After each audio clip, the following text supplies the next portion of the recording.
Hi there. Hi everyone. Minna here.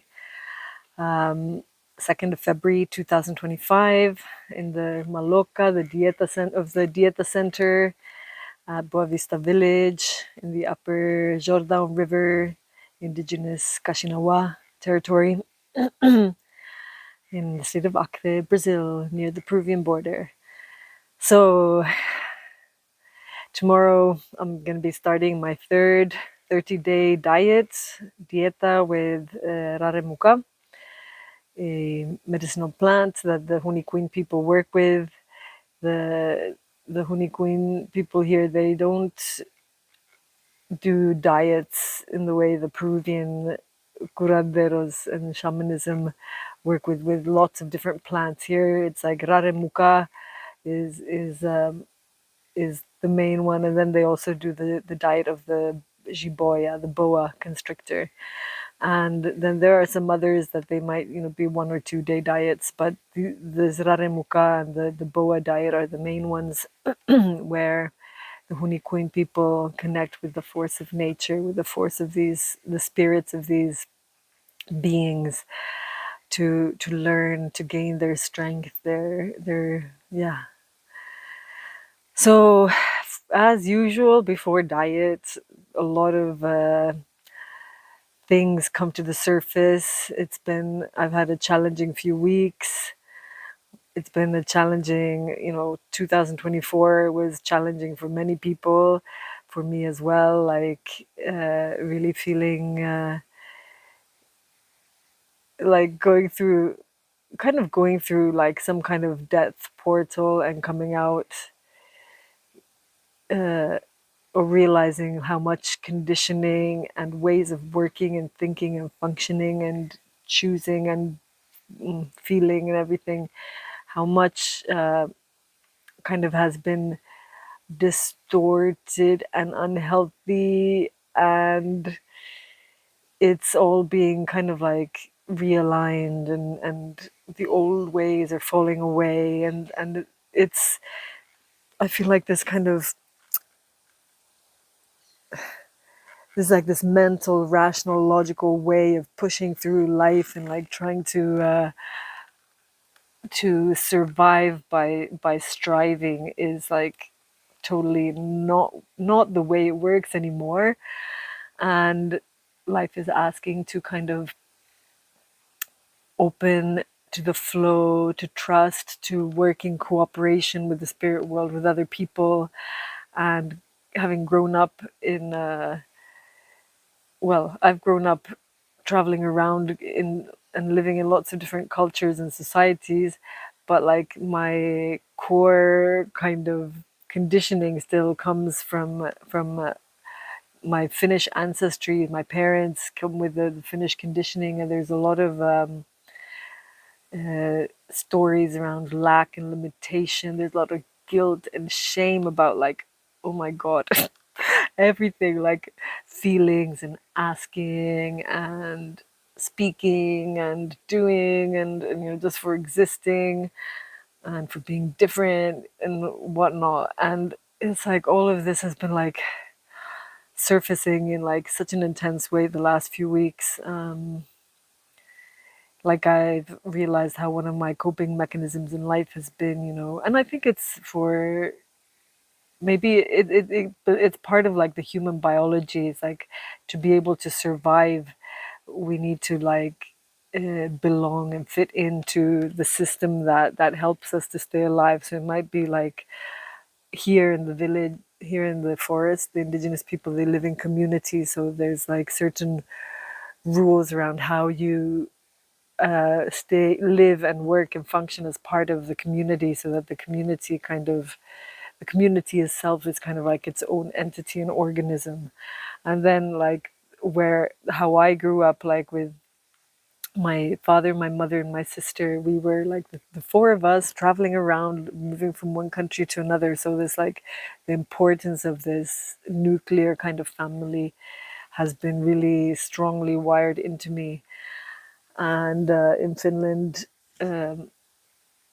it's a lot, the way society has evolved has been very much about, become about kind of like where independence is kind of self-sufficiency is kind of idolized, and that's like the solution and the way, where one has to like work to earn money to be able to then pay for the services that you need and want, whether it be like someone to talk to, place to drink water, go to the toilet, get advice.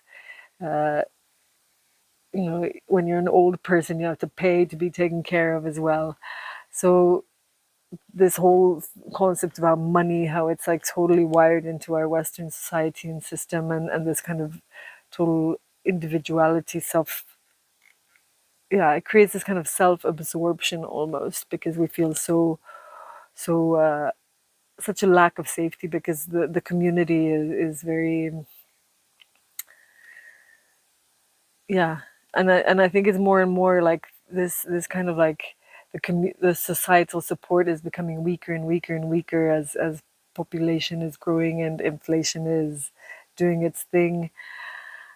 So I know a lot of people that are in my kind of, that I'm aware of through what I'm noticing on social media, is that the social benefits are being cut, prices are going up, so people are really struggling. And I see that here as well, because the indigenous people here, they have also, their society and culture has moved in a direction where they're more and more reliant on external resources now. Like they've had some environmental situations that have like affected their food security, and so they're relying on getting additional food from shops from the town, and they need fuel, gasoline to travel to the town, and they use fuel and gasoline to do work around here in the village, to cut trees, to construct, to build, to keep the grounds clean, because if you don't keep it clean, all the snakes and the poisonous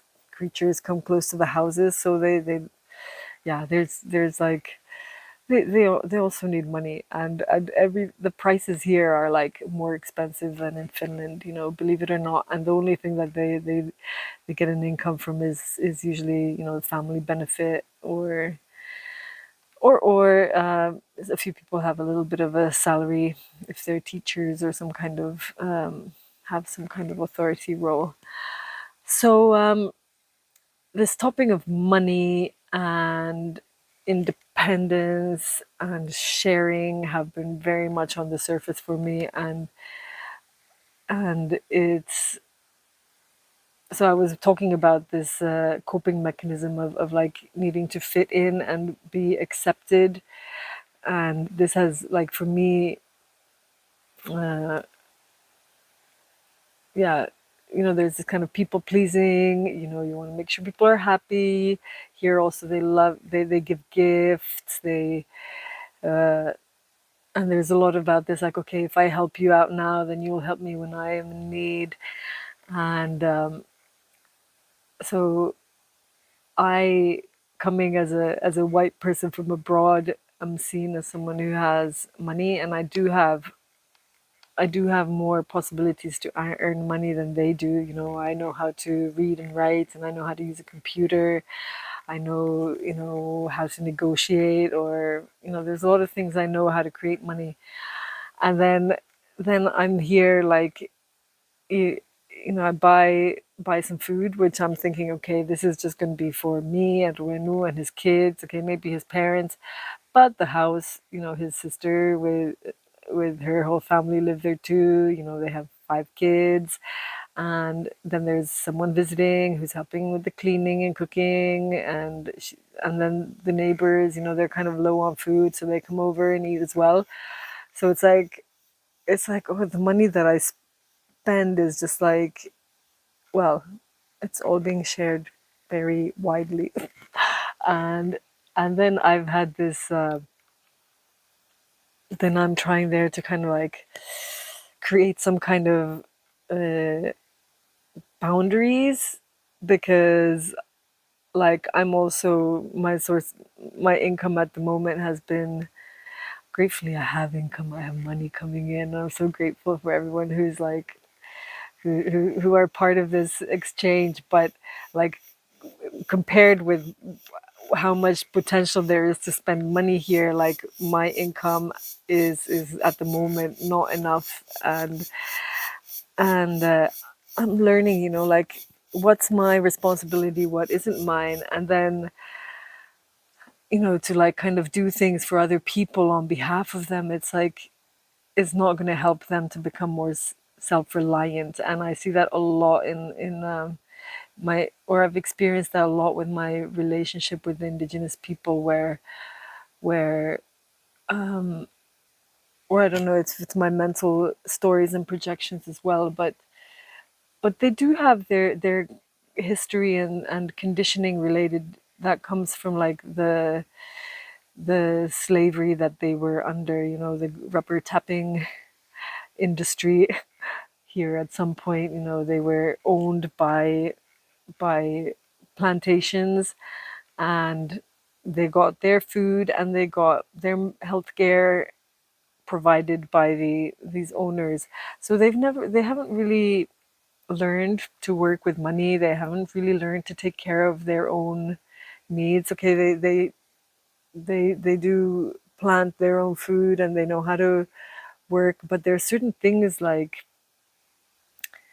when it comes to, yeah, where they got used to like relying on external sources, and in a way that's like natural. We as well in the West, we go to the doctor or the dentist to get support, but there's a there's a need to like, well, I find myself, when I get into this, like, oh no, they're spending all my money, there's a part of me that gets really feels really threatened by this situation. And because I have this people pleasing part of me, it's been really hard for me to like say no, and like having to justify and create like reasons or rules, like, okay, in this situation I can spend money, in this I can't, and I have to put conditions in this and that. And it just becomes like this never ending like soup and tangle of like contradictory thoughts and like options and whatever. Because then I'm also like having this process where I'm learning to step into more abundance out of the scarcity conditioning that comes from my culture. Here they are not, they have a scarcity of certain things, but they have a lot of abundance of other things, and they don't they're not like they don't hoard or save like we do in the north, where we learn to have yeah, to save our food for the over the winter, to have some, yeah, have what we need until we survive, come out in the spring. So here they don't have to do that. They just, what comes, they receive it with gratitude, they celebrate, they use it abundantly, and then leftovers are for spirits, shared with the animals, with nature. And there's this contrast and this contradiction, and so this abundance mentality that we're also like in, kind of, there's a lot of people talking about and teaching how to step into this abundancy framework. There's a big part in like working with money and becoming abundant, living abundantly, is also about knowing how to share. But I notice myself, like, it's a really big thing to,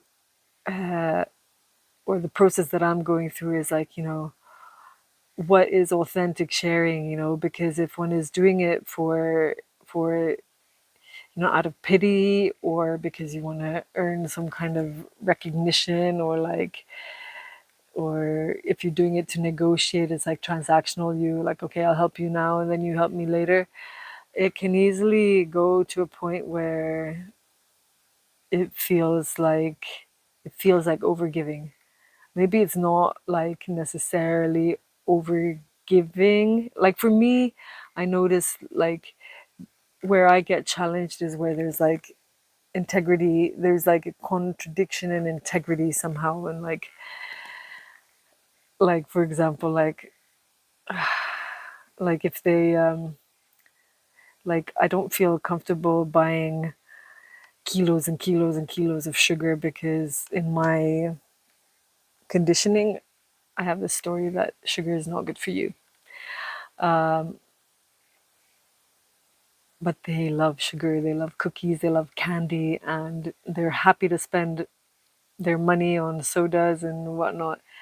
And then when it comes to buying medicine for their kids or something, or for themselves, then they ask for it from outside. So there's like this, I have this conflict, like, I think they should be paying for their own medical bills instead of spending that money on the sugar. So how to like, so for me, my process is now, my focus and my intention for this dieta is like to really learn how to like set these boundaries. That, okay, I notice that the resentment and the frustration come when I'm just like worried about, what everyone else is doing that is not in alignment with my value system. And then I'm draining, my energy is all going out there in judging, criticizing, trying to fix, trying to give advice, and trying to not feed these other people's stories. And I'm totally like, I notice that my resentment comes when I haven't been taking care of my, doing things like for me first. So even like the things that I do for work, part of them, those things are like, super inspiring and nourishing for me. But then if there's even a little bit of this thing like, oh, I'm doing it because I'm earning money to that I can share with them, then there comes this forcing, this striving, like, okay, now I'm trying to make money for someone else, like whether it's for the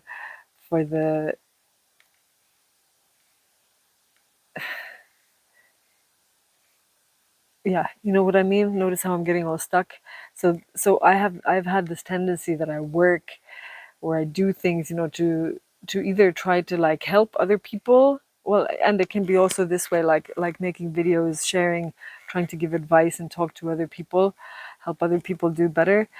That, I've noticed, is also like creates an energy that is not really supportive, at least for me.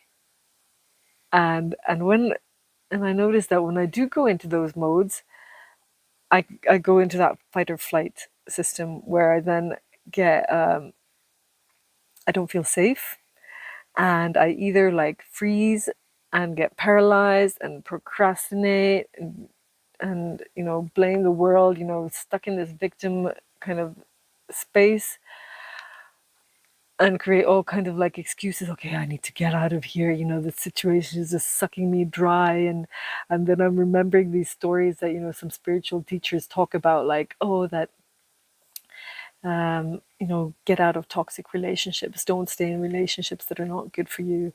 And the honey queen people here, they love to smoke their cannabis, and I'm like, get into these stories like, oh, I'm living with a bunch of addicts, and they're just gonna just they're just gonna get me, like I'm just gonna get sucked into their spiral. And I better just get out fast and leave all of this. And then I'm getting messages like, oh, from like the other side, like, oh, you guys are doing such important work, it's so important. And I have this, then I'm like, who am I doing this for? Why am I in this situation? Am I here for to help out these indigenous people, or am I trying to save some people up there in the north? And remembering, like, actually I'm supposed to, I can do both, but I have to first like kind of get myself like strong and have good boundaries to give from the right space and on my terms. And for that, I need to be in get myself into a energetic space where I know how, where I feel connected with myself, and I can make choice, a conscious choice, taking into account my values, my priorities. And and it, it it requires coming into this like space of ease and relaxation where it's possible to like get that inner gut feeling and the guidance, because as long as one is here, it's very rigid and constricted. Like, I'm just getting the example of the sugar thing, for example. Like celebration is really important. It's something that I notice that I have a hard time with, and I get easily like, judgmental when I see other people celebrating. Like, wow, they're just wasting their time. We should be working. But that's just me from my scarcity side, thinking that more needs to be done. But everything in balance, like anything, like too much celebration is not good, but too little is also not good. So that sugar now and then is actually not going to hurt you. And we get so fixated in the West. We have like such strict rules, like, okay, you're only allowed to eat, like, I can't eat this, I need to sleep this amount, or I need to drink this amount of water or whatever, I can't do this, or I need to exercise that many hours a day, or and then we beat ourselves up when we're not like living according to those rules. But like, the whole world is happening, we cannot control like every situation, every moment. And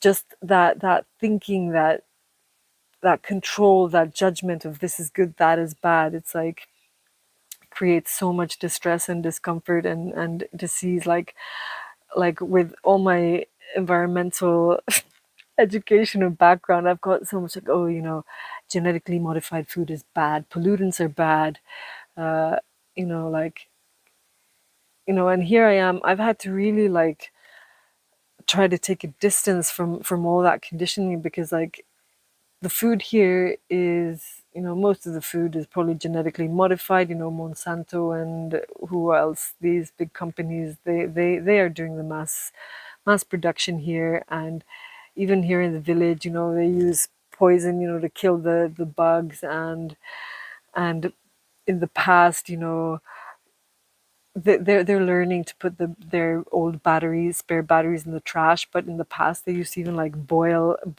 old batteries in hot water to try to get more charge out of them. And so like probably even like the groundwater is polluted with heavy metals here. Who knows? And I could be like sitting here like all paranoid, like, oh, I'm just like drinking poison and bathing in taking a bath in the river that's full of motor oil and laundry detergents and pee and poop and what parasites. And I could just like be like frozen and afraid of all of that, or just accept that I can't control everything. Like if I want to avoid all the things that are like bad for me, I could just like not live, or life might just go past me. And and so it's the same. I'm realizing like there's so many things in that we've, like, especially nowadays on internet, there's so many opinions and advice and everything. Like it's, okay, it's in, there's certain things that it's good and it's important to take care of our bodies, but there are moments where we don't have so much choice. And then it's important to be also able to be open and flexible, and not like, if a certain, like for me, for example, to be here, there, I can think of a million reasons why I don't want to be here, or why I should just like leave. uh but then there's a part of me is like, okay, I really feel like life has been preparing me to come here. Is it a chance that when I was 13, 14 years old, I came for the first time to Brazil as an actress in a film about the protection of the Amazon? I like, I didn't think that was gonna, you know, be my thing. I was like, oh, I'm a marine person, I'm gonna be a marine biologist.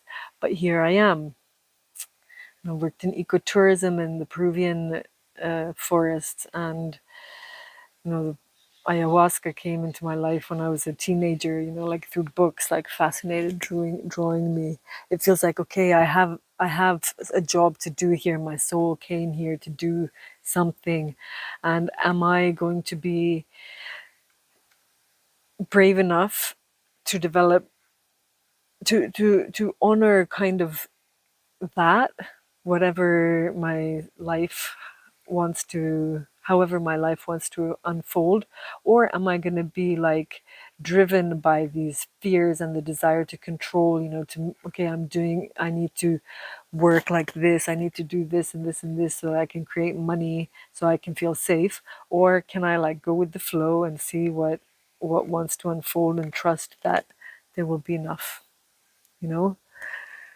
And I don't need to make a bunch of money just to be able to help other people, but just enough to like do what I need to do. So there's a lot of layers, and it's so easy to get like attracted by these like stories of like how one should live and what one should do so that one can like find that sense of safety or be good enough or accomplish some kind of like mission. But what if life is actually like, I don't know, we all have different lives, different purposes. It doesn't help to compare, and we all need to figure out what it is that we are kind of here to do and experience. Because we don't all have to, be like those people that we see on social media who are showing and sharing their story, or giving their advice. So for me, I do have this inner battle of, what am I doing for who and why? And I think it's important to have those inner battles. They bring to the light the things that are distorted, uh, as an opportunity, to grow and to do things in new, different ways. But trying to escape discomfort and the things that we're afraid of is not, in my experience, the solution, because then we just go on to the next relationship or the next project or the next place, and then we meet similar kind of challenges. So this is actually I one of my teachers, inspirers, Lee Harris, and his spiritual guides team of the Z's. They do these monthly energy updates, and in the January update, Lee was sharing that one of the themes for this month of January is the kind of like the breaking down of victim perpetrator kind of dynamics, stories.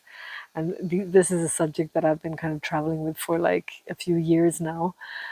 And I really feel like this has been such a big topic, at least for me, but especially relating to like the internal story. Like, oh my God, like what a nasty like critic and judge there is in my life. Like, well, I don't know, maybe nasty is like mean. I don't want to be mean to my mind, but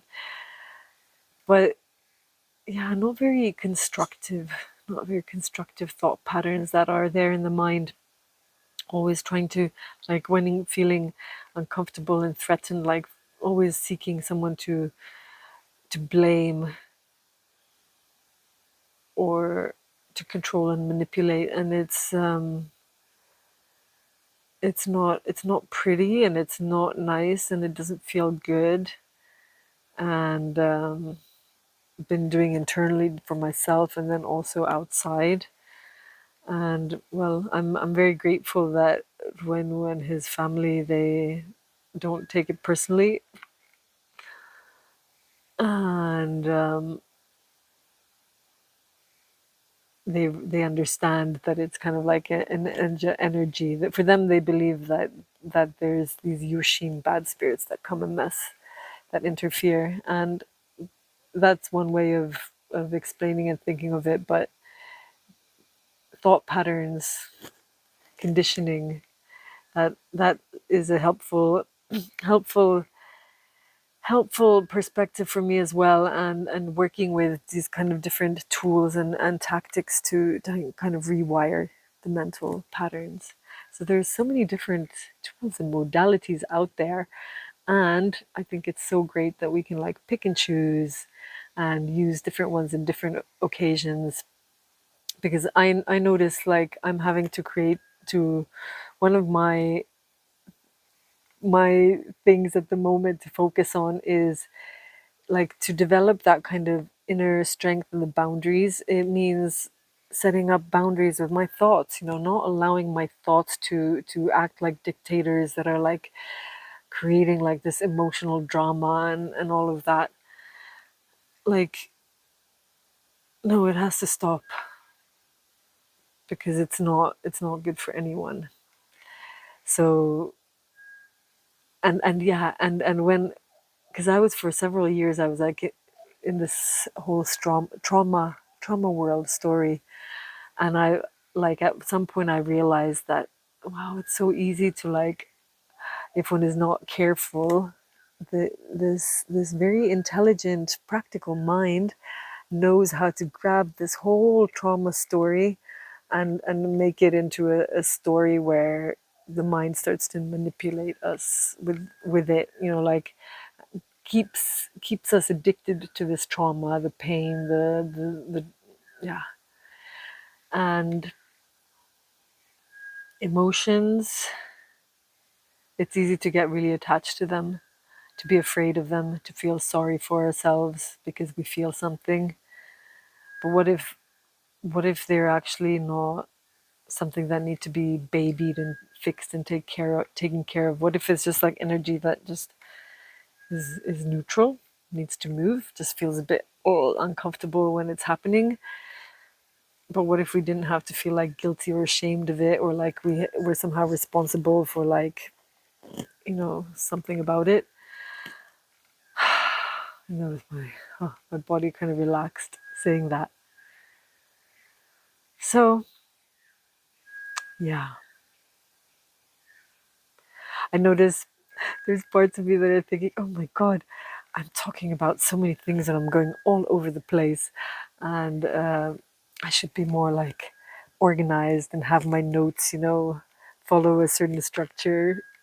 But there's a part of me that just wants to like rebel, like no more of this like systematic rules. Let's flow, let things happen organically, see what wants to arise, like maybe even like when the conversation is all over the place and all confusing, maybe the rational mind that wants to create rules and have step by step guidelines on how to move forward can't keep so much track that the information that we're actually ready to receive can kind of like come through and plant a seed, and then we go home and we or do our thing and we continue processing whatever ideas come out there. So that's what I'm realizing with sharing these YouTube videos, is that it's not my job to give advice or say how you should do things or how anyone should do things, because we actually all need to discover for ourselves, because that's where the real aha, like the transformational experience comes.